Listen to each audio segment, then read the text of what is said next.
Hello friends! Today I'll show you how to ferment cabbage or make sauerkraut. Sauerkraut is very rich in probiotics which will make your gut healthy, which will make your immune system healthy. It also has magnesium, copper, vitamin C, vitamin B6, folate and vitamin K2, especially vitamin K2. It's very important to prevent osteoporosis, and the only products that has vitamin K2 are meat products and fermented food. I usually use red cabbage because it tastes way better than green cabbage, and the way I do it, first I chop the cabbage, then weigh it, rinse it and drain it, and then add salt.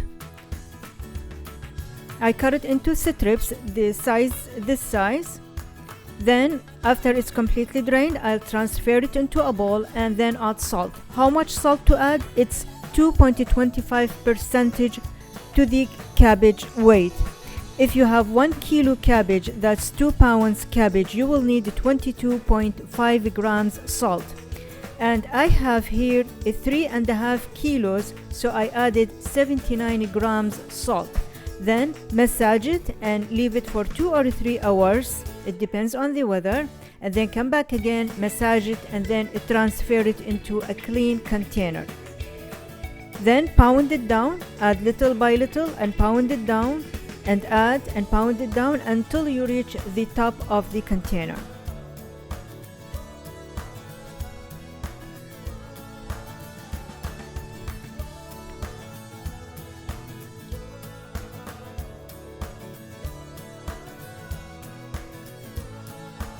At the end, transfer the liquid, and the liquid or the brine should cover the cabbage.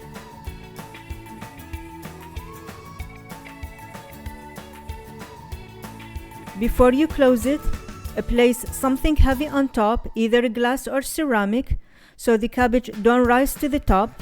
Then close it, seal it, and place it in the kitchen anywhere, just avoid direct sunlight. It will take from 5 to 10 or maybe 14 days, it depends on the weather. And always use the right amount of cabbage to the container size. If you have small amounts of cabbage and you use a large container, so you will have all this space empty, then your fermentation will spoil. And always place it inside another container or dish because it will spill.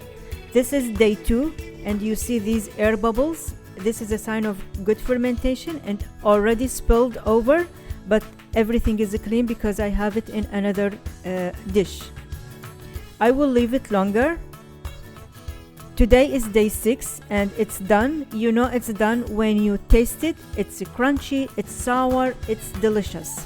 And don't forget to share and subscribe. And thank you for watching.